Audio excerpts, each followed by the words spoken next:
Hey, this is Scott Condit. And this is Jeremy Tremp. And in this segment, we're going to give you a little sneak peek at all the different animation styles we were able to incorporate into Max Reload and the Nether Blasters.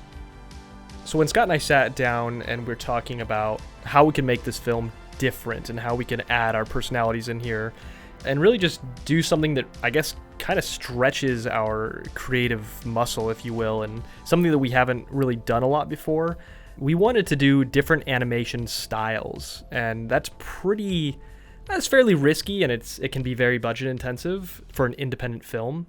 But we knew a lot of awesome people that were extremely talented, so we said, what the heck, let's give this a shot and let's see what we can pull together.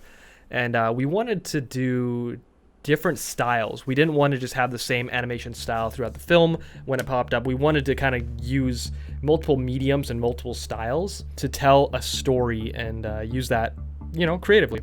Right, exactly. And what more fitting way to kick off the first style of animation you see in the film than to actually have it be an animation that was created using video game development software. So as you notice, in the very, the opening scene of the movie after we're in ancient Egypt, we go right into a video game they're playing. It's like a way later Nether series installment game that they're playing. We toyed with the idea of getting the rights to use some sort of game, and it just never really panned out. It was just challenging producing that. And we said, hey, we know game developer people at Terrasect Mobile. They're extremely talented. We've worked with them before on some other stuff, and why don't we get them to make us a fully custom, simulated game, right? It's not an actual game. Yeah, and the only way we could relay what we really wanted to see on screen for this team, not being animators ourselves, was to use what we had on hand, which basically meant grabbing pop figures, action figures, and cutting up a cardboard little miniature set in our studio and making a video animatic ourselves to send to Terrasect. We were essentially they built these levels, and then they built these characters and animated them. And so we had a blank slate. And so it was kind of cool for me as a cinematographer on this film as well to kind of create these scenes from my head, right? Like, oh, this would be cool if we had like a sweeping shot that came around the castle and then landed on the kids and their avatars. And so it's cool being able to, in Unity, make this fake game, have these characters go through the motions. It's obviously, it's fictional, right? Like, characters don't, when you're typing or you have voiceover in a game, your character's not moving and reacting, but it's a movie, right? And we wanted to make this a little more interesting. And so the characters kind of react as if they are speaking. So you're playing a game, but you're also kind of watching a little animated sequence. And it was really cool to be able to work with the guys at Terrasect and create these fake shots in a completely simulated world. And hopefully you guys like that. And we really think it turned out pretty awesome. And hopefully it pays respect to current and former gamers of all ages and demographics. Transitioning to making movies instead of games, you keep a lot of the same skills. It's still building a scene, so we get to learn a bunch of new tools and we get to figure out new ways of doing things.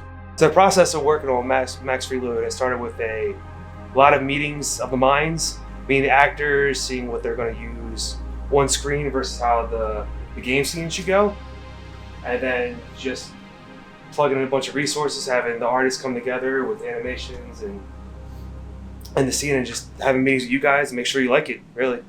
The director's here actually directing a game scene. It's been fun. It's been interesting trying to style match to something that's going to be in real life in the film and something that would be in a game.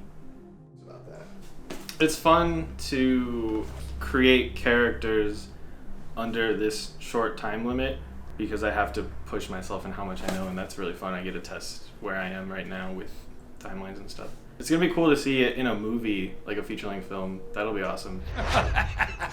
Well, hold on a second before you go. Remember that new game you made for me? It's good. Oh, World War Poo? Yeah, it's real good. A really brief but funny gag you see here is where our animator Joe Hunt created the game that we had called out in the script called World War Poo, which is kind of a tablet game where little poop soldiers fight each other because, poop jokes are funny. As we were going through storyboarding and had worked through the script, an idea came to mind. Shooting the transition scenes in a standard fashion would have been easy to do and would have looked great, would have looked just fine. But something we loved growing up as kids playing some of the classic 8-bit, 16-bit games, especially Nintendo, Sega, were the cut scenes, which were basically little animated sequences that tied together the story of the game. And we wanted to do this in a style that, would kind of harken back to that. An artist that we had been following and really thought did amazing pixel artwork was Alexis Moril. We reached out to Alexis and we communicated back and forth via email, told him about the film. He loved the concept, was a huge fan of the actors involved, and said that he would like to work with us. In Jeremy and I's limited drawing ability, we did little storyboards for Alexis, which he took and somehow deciphered and made into the amazing pixel art transition cutscenes you see here. A cool aspect of these cutscenes is that they bridge the world between real life and gaming, which is a recurring theme throughout the film. And of course, one of our key creative collaborators, Dan Fusselman, and his amazing animation team created the 1980s style animated flashbacks for Eugene and Barton. We're both big fans of Saturday morning cartoons from the early 90s. We really had this idea of like a G.I. Joe style, a little more simplistic, a more drawn art style. And we wanted to use that for the flashback sequences, because as you can imagine, telling a story when you flash back to 20, 30 years ago, now you're talking about doing a period piece, for the film, and that's very expensive, and that can be very hard to pull off. And so we wanted to do the majority of that storytelling where you can burn down a building, you can have a massive factory, you can have cool cars and cool locations. And we wanted to do that in animation so that we could accomplish all of those things while doing it really creatively. Another really creative use of animated assets in Max Reload and the Nether Blasters came about as we were working with an amazing team that had done a homebrew game called Deep Dungeon Adventure, led by Arturo Ragazzini.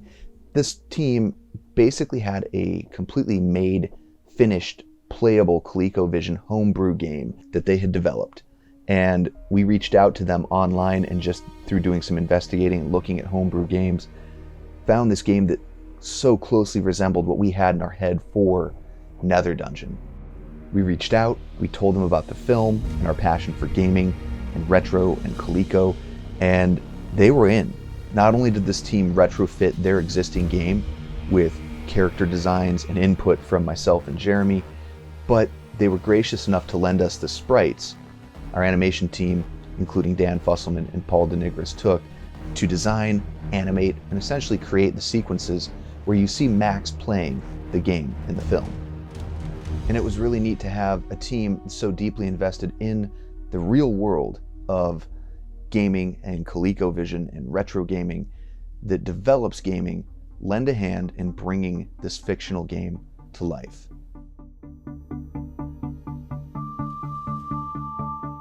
Another really cool aspect to the Nether Dungeon game artwork in Max Reload is we had our friend, game artist and illustrator, Big Chris Wood, who's done work on Halo, Left 4 Dead, Call of Duty franchises. He did the actual label artwork for the Nether Dungeon cartridge that you see in the movie too. So it has a little bit of a real world gaming art pedigree.